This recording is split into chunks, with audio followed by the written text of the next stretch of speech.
todos. Gostaria de agradecer aqui em nome da doutora Flávia, em nome da Sistex, o professor Eugênio Peixoto vai conversar um pouquinho aqui com vocês sobre reabilitações com implantes imediatos, né, em áreas estéticas. Professor, muito obrigado pela sua disponibilidade, muito obrigado por ter aceitado o convite por esse desafio. Fique à vontade, a casa é sua. Obrigado de verdade. Quanto tempo eu disponho? Fica à vontade, 30, 40 minutos como a gente conversou, mas de 1 hora, 2 horas até as 9 da noite a gente tem tempo. Ninguém vai querer ouvir 2 horas de implante. Boa tarde, pessoal, tudo bem? Quem aqui já é professor? Aqui. Quem mais só? Maravilha. Eu vim trazer um pouquinho da minha experiência. Eu sou do estado da Bahia e eu trabalho com a Sistex já tem um tempo já, em torno de 8 a 10 anos, mais ou menos. Eu vim só mostrar algumas experiências que eu tenho com o uso dos implantes da Sistex. Eu também sou professor, talvez menos experiência que os senhores aqui, mas eu fiz periodontia, sou periodontista, percebi que a periodontia não ia resolver todos os meus problemas, resolvi encarar, me tornar um implantodontista. E eu sou muito feliz fazendo implante, gosto da área onde estou, e eu já venho há tempo fazendo esse tipo de reabilitação dos meus pacientes com implante há algum tempo, né? E aí eu trouxe alguns casinhos para mostrar a vocês, mas disso, eu acho que nos dias de hoje, os professores estão aqui, eu acho que eles vão de concordar comigo, que infelizmente a nossa profissão, a cada dia que passa, ela está ficando mais técnica e menos científica. E eu vi a fala do professor Arial ali e me chamou a atenção, porque cada dia a gente está perdendo para uma outra ciência. A ciência odontológica está perdendo para outra ciência, que é a ciência do marketing. O marketing também é uma ciência, existem cientistas na área do marketing. Mas antes de sermos cientistas da área do marketing, nós deveríamos ser cientistas na área da odontologia. Então, eu vim trazer um pouquinho da minha experiência, falar para vocês sobre alguns casos. Um passo a passo simples que todo mundo segue na hora de fazer um implante imediato em alvéolo fresco. A remoção do dente, menos traumática possível, a instalação do implante, todo mundo sabe disso. O professor Ariel falou disso aqui antes de mim. Enxerto de tecido conjuntivo, para preencher o espaço, preenchimento do gap entre o implante e o osso, a utilização de barreiras, uma provisionalização bem feita, para se concluir um caso com excelência. Mas nos esquecemos do porquê dessas etapas. Então, eu vim mais ou menos trazer alguns conhecimentos antes de falarmos da parte propriamente dita, e talvez a mais interessante seja a técnica. Mas eu acho que antes dá para a gente falar de coisas mais interessantes. Por que uma exodontia atraumática? A exodontia traumática existe para a gente minimizar dano ao tecido ósseo. Se a gente minimiza dano ao tecido ósseo, eu tenho menos reabsorção óssea. Mas por quê? Porque os osteócitos, as células que estão na matriz óssea, elas têm função de mecanorreceptores. E o tecido ósseo, a célula óssea, ela só se reproduz... Obrigado, professor. O osteócito, ele tem a função primordial de entender o que é pressão e traduzir esse estímulo físico para a produção de mais matriz óssea. Essa é a função primordial de um osteócito que começa a produzir ao seu redor uma matriz óssea. Só que essa ideia do que é pressão para um osteócito, muitas vezes ela pode ser entendida como agressão. E nós não temos esse termômetro de saber quando é que um osteócito vai entender que aquele local que ele está, naquela matriz óssea, que aquele estímulo que ele está recebendo ali agora, não é um estímulo fisiológico que vai levar ao estímulo da formação de uma matriz óssea. Ele pode entender aquilo como uma agressão. Eu, como periodontista, eu posso dizer que, na maioria dos casos, o fato só de você expor o osso ao ambiente, já existe um risco potencial de reabsorção óssea, porque um osteócito ele pode entender que aquilo é uma agressão. E o osteócito está unido por uma rede que ele comunica com outros osteócitos através da própria matriz óssea. Isso é uma coisa da fisiologia óssea que pouco se fala sobre isso. Então, é primordial que a gente tenha uma exodontia que seja traumática, porque se eu exercer uma pressão que aquele osteócito, naquele local, ele se sinta vulnerável, ele vai passar essa informação para outros osteócitos. E esses osteócitos vão produzir moléculas que são moléculas para diferenciação de osteoclastos, como está na figura, não sei se dá para ver onde vocês estão, chamada de RANKL, uma molécula que ela tem um papel importantíssimo na via de diferenciação de osteoclastos. Aliás, é por esse motivo que o rebordo alveolar, o osso alveolar, ele reabsorve. Porque se eu também não tenho mais o estímulo daquela área naquele local, o estímulo do ligamento periodontal do dente naquele local, o osso vai entender que aquela área ela não tem função. Se ela não tem função, ele também não tem estímulo para continuar formando matriz óssea. É por esse motivo que os rebordos alveolares reabsorvem, né? Então, o osteócito é um mecanorreceptor importantíssimo. Ele está ali para perceber a pressão do ambiente, traduzir aquela pressão ótima para a formação ou reabsorção desse osso.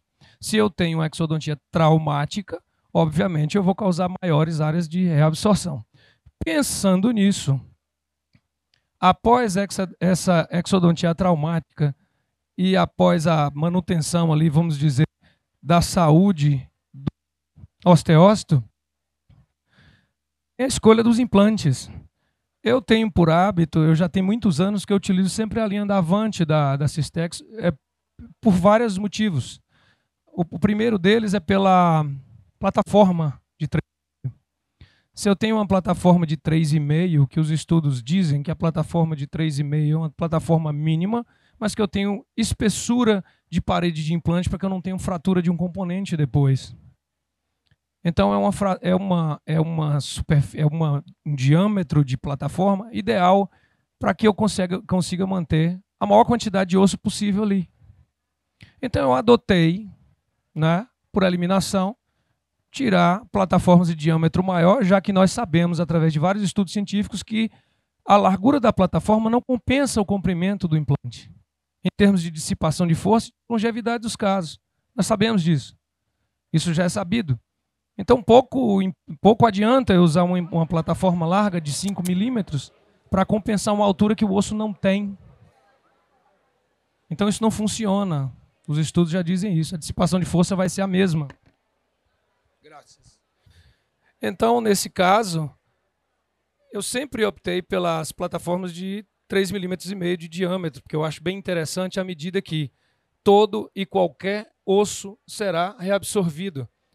Nós sabemos que quando o implante é colocado naquele local, o implante, por si só, ele não é capaz de evitar a reabsorção fisiológica do processo alveolar.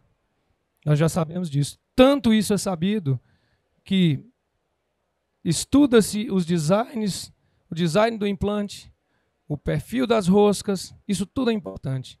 O implante Avante, ele me satisfaz completamente. Por quê? Porque além do tamanho de plataforma ideal que eu considero, não é muito estreito que venha a me predispor a fratura de componente ou fratura de implante, coisas do gênero, ele tem um design que é muito interessante. Ele é um design híbrido, cilíndrico e cônico. Além disso, ele tem disposição de roscas que, segundo os olhos da ciência, são roscas que dão a melhor dissipação de força no espaço entre o passo de rosca, que eu tenho maior acúmulo de matriz óssea no momento da osteointegração. Então é um implante bem interessante. E, obviamente, qual o motivo de eu estar falando isso daqui? Porque tem um valor comercial excelente. Então, se você estuda design de implante, os professores estão aqui sabem disso. Design de implante, estrutura, tratamento de superfície. Se você sabe qual é a forma do implante, você não precisa lançar a mão de implantes muito caros, mas você sabe escolher um implante, que ele vai dar um melhor resultado para você. Então, o implante Avante foi feito para mim, porque em todos os meus casos ele está. Todos, absolutamente todos. Então, eu gosto muito desse implante por causa do design das roscas, por causa do diâmetro de plataforma. Gosto muito desse tipo de implante. E, ao contrário do professor Ariel, o professor Ariel falou aqui antes que ele é um brandemarquista, portanto, utiliza muitos implantes de HE. Eu já sou o contrário, eu sou um conimorcista, né? Eu sou um renovado. Hoje tem as religiões renovadas, né? Eu sou dessa religião. Eu fui renovado.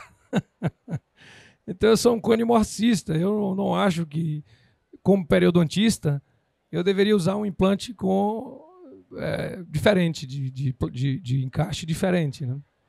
Então, para mim, é o que me atende melhor. Faz sentido, eu como periodontista, eu tenho que usar um conimorce, óbvio, não podia usar outro, né, professor?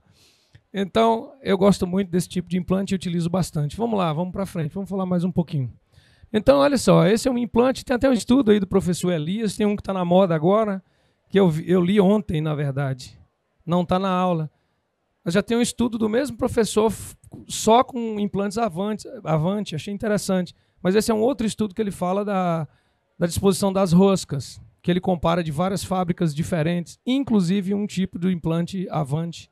É um artigo recente, inclusive. Ele fala bem do design dessas roscas, que são trapezoidais, né? Existem roscas ideais e outras não. Enfim. Então, a partir desse segundo momento, tem-se também como se evitar casos assim no seu consultório. Eu acho que quando um paciente te procura, ele não quer só comida, ele quer comida, diversão e arte. Então ele vai querer que você faça um implante, mas que além que ele receber um dente, que ele não receba um dente como esse, né? Acho que ninguém aqui quer um caso como esse. Ele quer receber um caso estético. Quer dizer, não é só colocar um implante, né?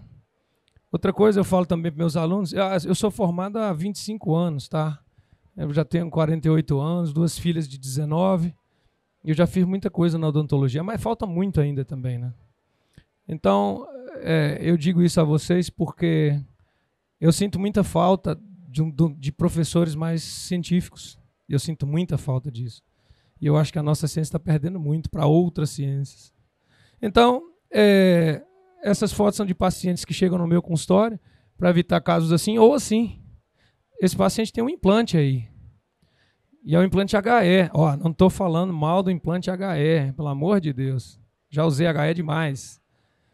Mas aí o implante HE está aí. Aí ele chega no consultório reclamando desse sorriso. Professor, doutor, eu não quero sorrir mais assim. Tem um defeito enorme aqui, está feio isso daqui. Dá para melhorar? Dá. Melhorar dá. Mas se a gente começar... Eu costumo dizer que dentista é como marceneiro, né? Igualzinho. Você procura um marceneiro na sua casa para fazer um serviço. Você fala assim, você conserta esse armário aqui? Ele vai falar assim, não, jamais eu faço isso. Ou eu pego para fazer do início, ou eu não vou consertar a sua cozinha. É a mesma coisa. Eu acho que dentista deveria ser assim também, né? Porque consertar depois é muito mais difícil do que você começar do zero. Então, casos assim, a gente pode evitar seguindo esse passo a passo que está aqui. Veja só, quando se fala de preenchimento do gap e da barreira, eu vou abrir um parêntese e aí a gente concorda totalmente, eu e o professor Ariel, porque eu sou entusiasta dos agregados plaquetários. Eu adoro agregados plaquetários. Eu trabalho com todos os meus casos de implante têm fibrina rica em plaqueta, né? Todos. Eu não faço sem ele mais. Por quê? Porque eu acabei de passar no stand ali e uma pessoa quis me vender um raspador de osso. Seu paciente ele não quer passar mais por esse tipo de cirurgia. Eu entendo, o padrão ouro da odontologia é implante autógeno, autólogo. Mas a comorbidade é muito maior, o paciente não quer passar mais por isso. E com a evolução dos biomateriais, a gente consegue levar condições excelentes biológicas para aquela área. Então, eu utilizo em todos os meus casos o PRF. Como professor você usa isso? Uso o agregado a biomateriais ósseos, né? E também uso as membranas a partir desse componente. Por que você usa isso? Porque as plaquetas, para quem não sabe, né, os professores aqui estão carecas de saber, alguns creem nisso, esse aqui está literalmente, professor.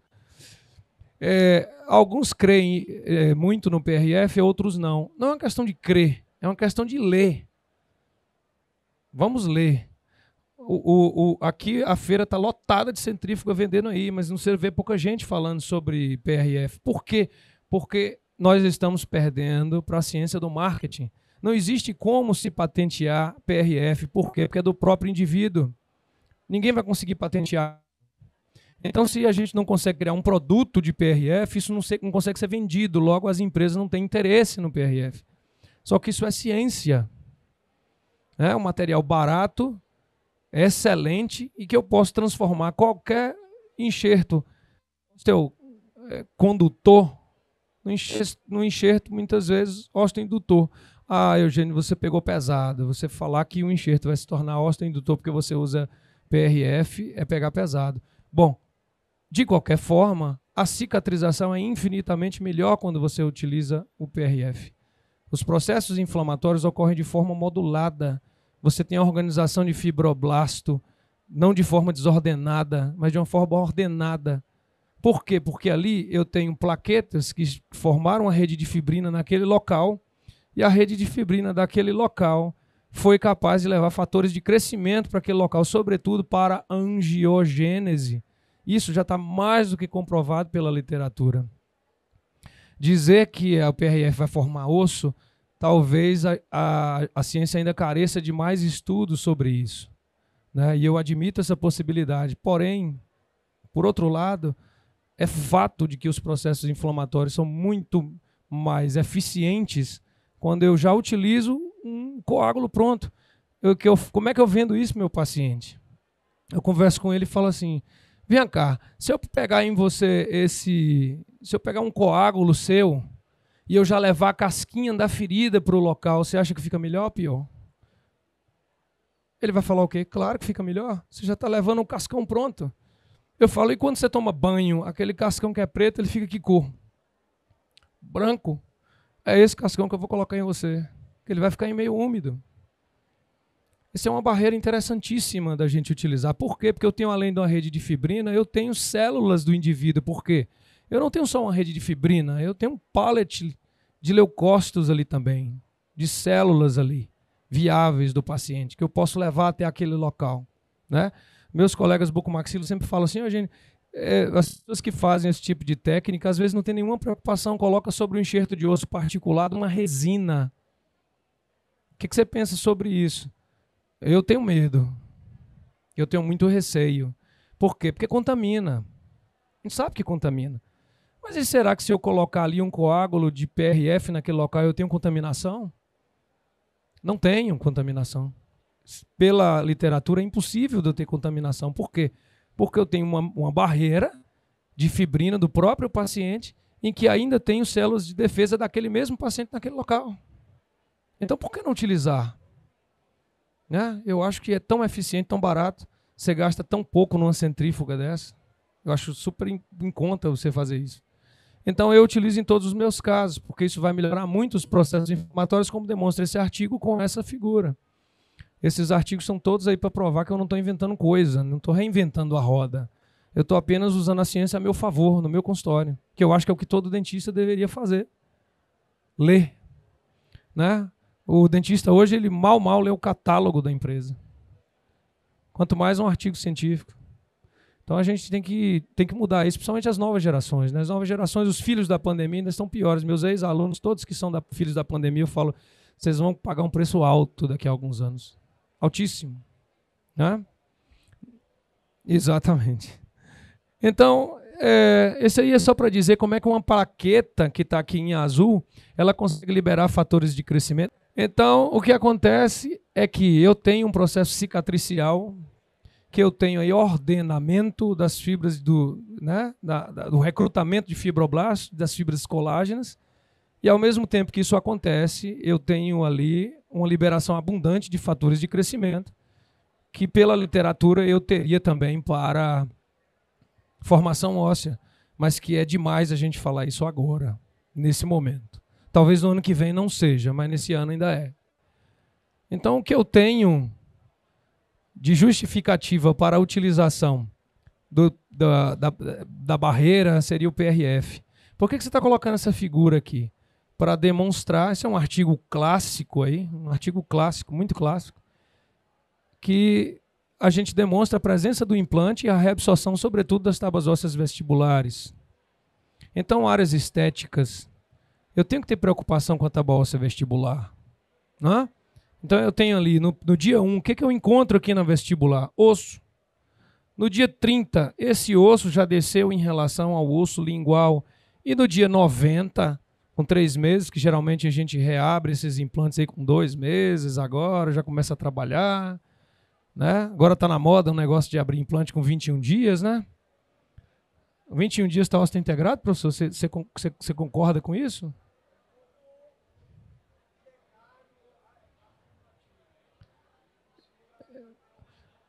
É exatamente, eu tenho a mesma percepção. Eu não diria precário, mas eu diria precipitado. Não é que não há formação óssea ali, existe. Mas daí dizer que o implante está osso integrado, aí é demais. Mas será que dá para dar carga? Talvez. Né? E sobre aqueles aparelhos que se utilizam agora para aferir a osteointegração, vocês acreditam nisso, professores? Você tem dúvidas? Pela risada eu vi que a dúvida é bem mais, o buraco é bem mais embaixo. Né? E o senhor, professor, o senhor tem dúvidas sobre esses aparelhos? Eu tenho, eu estou perguntando por desconhecer. Controverso.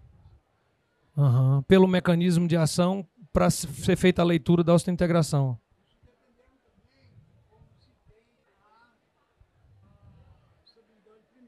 Isso.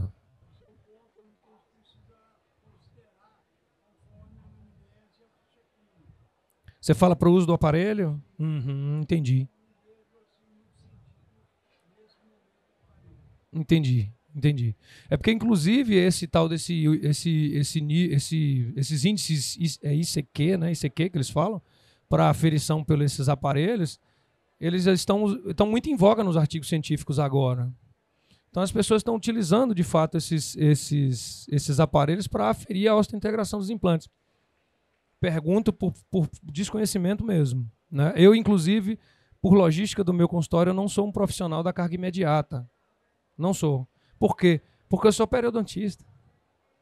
Periodontista é fresco. Gosta de trabalhar o tecido e vai trabalhando. Aquela frescura, né? Aquele negócio. Até ficar bonito. Então, eu costumo demorar. Eu não sou entusiasta da carga imediata. Né? Então, nesse caso, por que considerarmos um enxerto de tecido conjuntivo? Ora, se eu conseguir manter aqui, pessoas, colegas, uma abundância de tecido conjuntivo nessa área, o tecido conjuntivo ele é o esqueleto do tecido mole. Se eu mantenho um volume de tecido conjuntivo naquela área, é óbvio que eu vou ter uma dificuldade para ter uma recessão naquela área, da gengiva sair daquela posição e expor a cinta do meu implante ou as espiras daquele implante. Então, não se faz mais implante imediato sem utilização dessa técnica. Até faz, mas será que fica bom? Outra coisa que o professor Ariel falou antes, que eu achei interessante também, foi da avaliação para essa finalidade, do perfil gengival do paciente. Então, cada dia que passa... Tem algum periodontista aqui? Tem? Amém. Amém, igreja. Quem mais? O senhor também? Amém. Que bom da gente ter periodontista aqui. Os periodontistas têm que dominar o mundo. Eu acho, né? Seria ótimo. Né? Então, o que acontece com a pério? Precisamos fazer um tecido conjuntivo aí para evitar todas as consequências da reabsorção de rebordo que vai acontecer, a reabsorção de tábua vestibular, sobretudo. E existe uma diferença de 30% aí de perda óssea na vestibular em relação à lingual no final de nossos casos, todos os nossos casos anteriores. Então, é óbvio que eu tenho que pensar nisso. Então, vamos a mais casos aqui. A diferença de 2 milímetros ali no final, no frigir dos órbos, eu tive ali uma diferença de 2 milímetros. Né? Bom, professor, lá vem você de novo falando do LPRF. Aqui é um artigo também muito recente, do ano passado,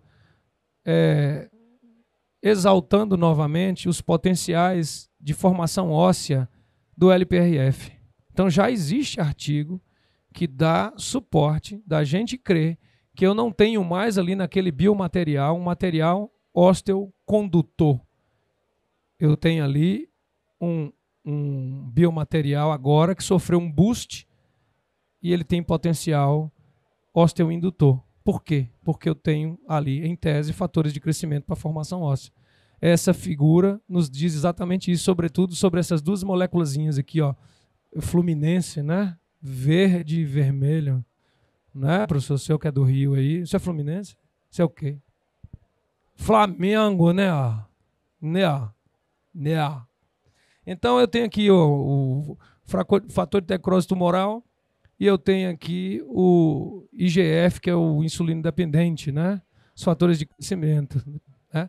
Esses são os mais importantes para a formação de osso. E eles estão contidos no LPRF. As plaquetas liberam esses elementos. O que eles fazem? Diferenciação de osteoblasto. Então eles estão aí com essa finalidade. Eu sou um grande entusiasta do LPRF, acho que funciona para tudo. Para mim é maravilhoso, meus ficam bem legais com ele. A senhora usa, professora? Você gosta? Usa para harmonização também? Usa? Usa o IPRF para harmonização? É? E bioestimulador?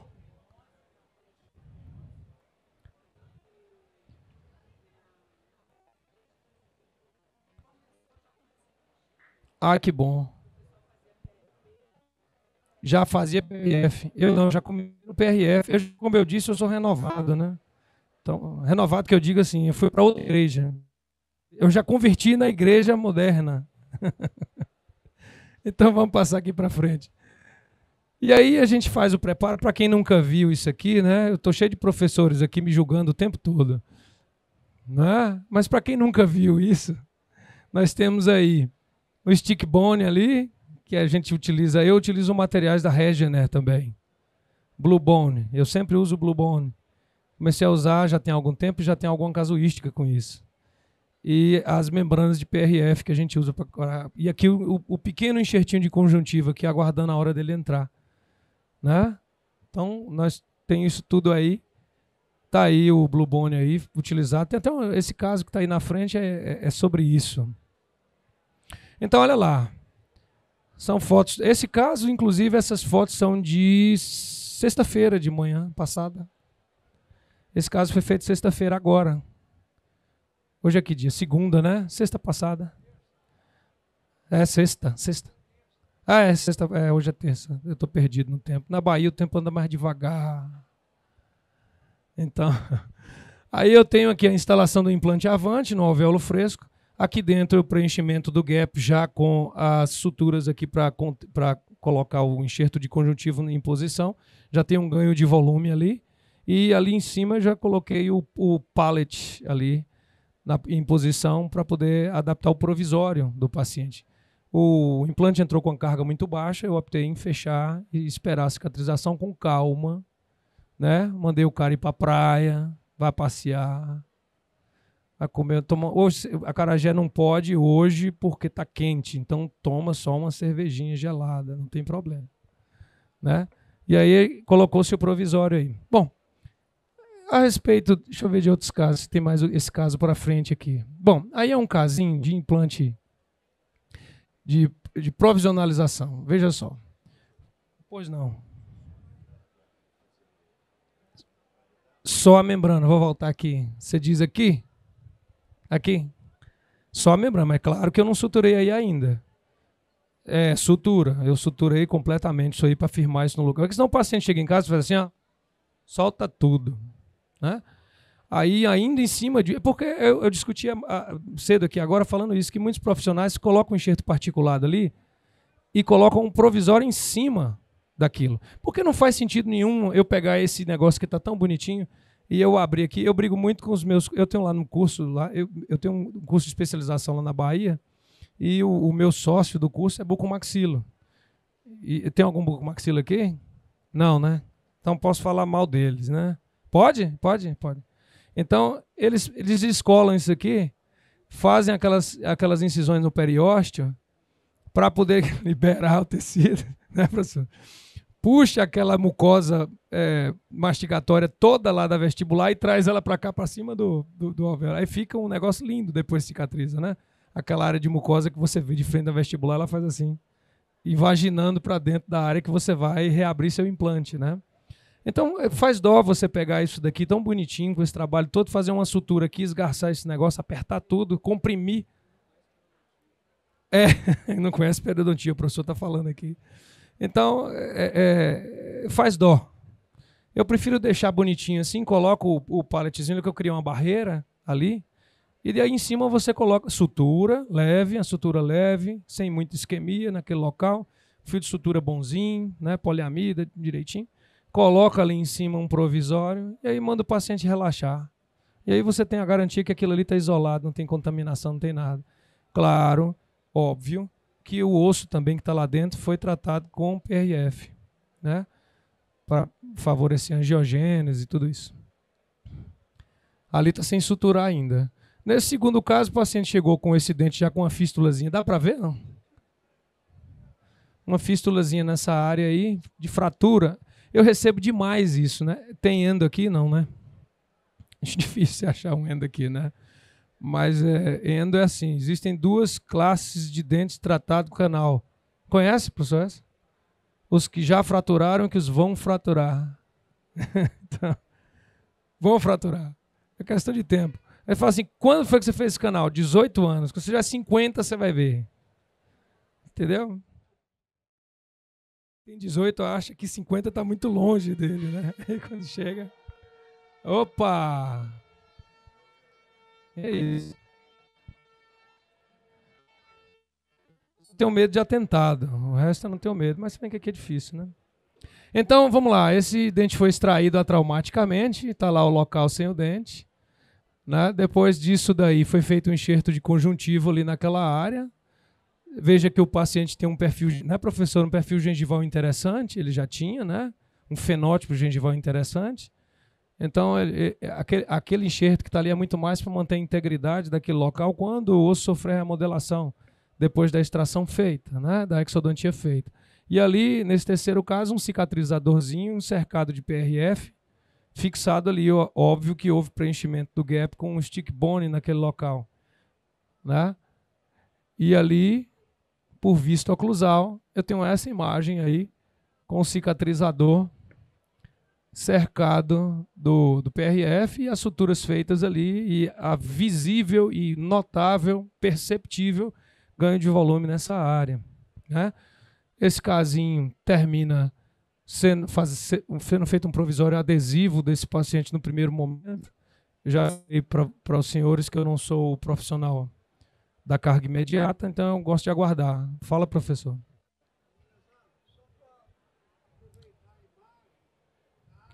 Isso.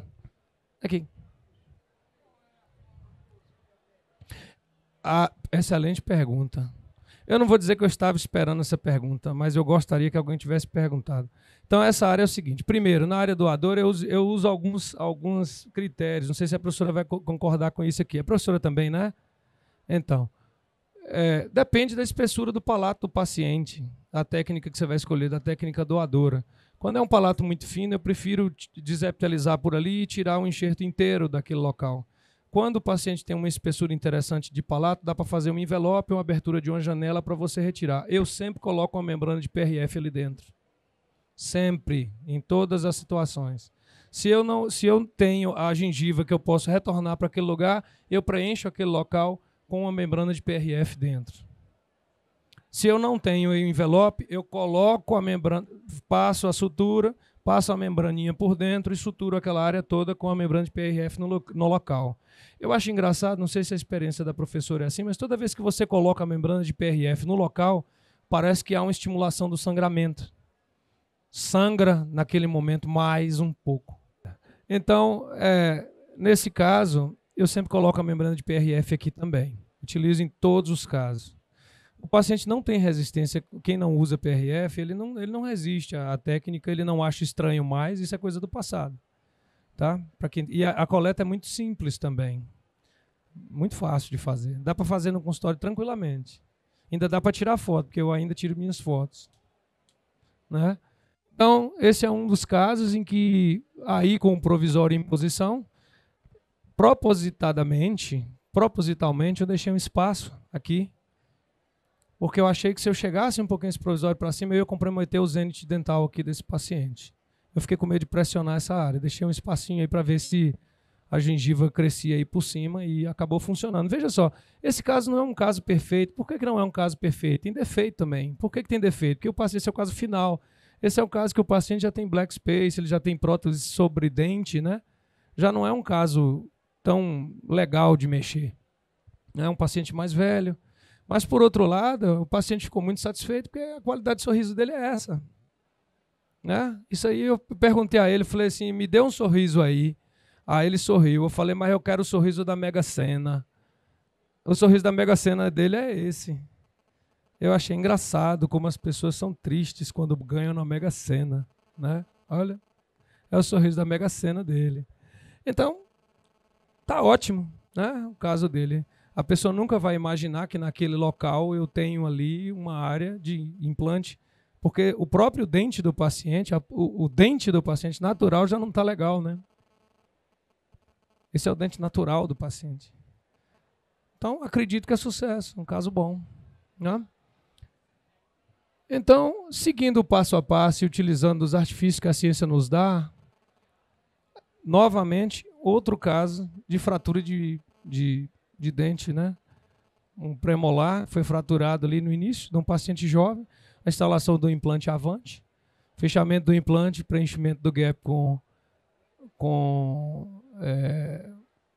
osso autógeno, né? Porque depois do PRF virou autógeno. Será? Acho que sim. E aqui, depois do enxerto de conjuntivo, a área doadora está aqui. Nesse paciente eu fiz um envelope, abri o envelope que ele tinha espessura de palato suficiente para isso, né? Para não incomodá-lo depois da cirurgia também. E coloquei aqui o tampão de PRF depois para proteger. E depois aqui eu fiz os provisórios desse indivíduo. Essa foto aqui, ó, foi com 4 dias da primeira cirurgia. 4 dias da cirurgia foi isso aqui. Eu removi a sutura desse indivíduo com 4 dias. Aqui, com o provisório adesivo no lugar, instalação de um munhãozinho universal. Tem coisa mais fácil que fazer prótese unitária sob munhão universal? Não tem. É como Lego, né? Eu aprendi a suprir uma deficiência que eu tenho, porque eu não sou protesista. Mas eu faço minhas próprias próteses. Então, a forma mais simples de você fazer isso, uma prótese unitária cimentada, é usar um munhão universal. Né?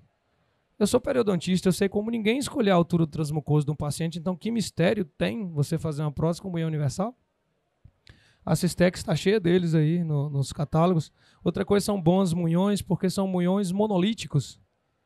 Né? Ele é uma massa só. Então é um munhão robusto, que a gente consegue reabilitar bem o paciente da gente. Nunca tive problema, faço prótese cimentada a rodo. Então gosto muito. Então ali já está com a instalação do munhão no local, ali já o provisório sob munhão. É como eu lhe falei, sem pressa. Take it easy, man. Devagar. Tudo devagar. E aí a gente vai fazendo isso, e aí a gente tem um caso inicial assim, e um caso final assado. Como isso não é sucesso? Bem bonito esse caso. Paciente jovem, feliz. Nesse mesmo dia ele foi para a lavagem do Bonfim. Eu falei, olha, tá muito calor, você vai se lascar, cuidado. Não, mas agora eu posso sorrir. São 6 quilômetros a pé, debaixo de um sol escaldante. Eu falei, é só vocês jovens mesmo para ir num negócio desse, porque eu não dou conta mais. Então, Jô foi lá para fazer isso com um sorriso novo dele. Quando a gente vem apresentar alguma coisa ou dar alguma aula, eu falo isso para meus alunos que são jovenzinhos, mas aqui eu só estou vendo a maioria de gente muito experiente, né? Gente que tem uma curva de aprendizado muito maior do que a minha. Então, o que a gente quer é trocar experiência, mostrar um pouquinho o que a gente faz no consultório, receber um feedback de volta, né, professora? E eu agradeço primeiro a Cistex por ter me convidado para vir aqui, o nome da professora Flávia. Agradeço também ao professor Ariel por me dar espaço de vir aqui. Já trabalho com esses implantes há muito tempo. Eu falei, olha, eu só tenho casuística com os implantes de vocês. Eu não uso outro implante, né? Já tem muito tempo. Porque quando eu comecei a fotografar, eu já trabalhava com a Cistex, então eu não tenho registro com os outros implantes. Eu fui convertido ao conimorcismo, né? Porque antes eu era hexágono externo, mas Jesus me salvou. Então, agora eu só uso conimorse. Em nome da Cistex, eu gostaria de agradecer ao professor Eugênio, né, por ter compartilhado um pouquinho aqui conosco nessa tarde, um pouquinho do seu conhecimento, da sua experiência clínica. De verdade, muito obrigado. Obrigado pela disponibilidade, mais uma vez por ter aceito o nosso convite. Obrigado mesmo.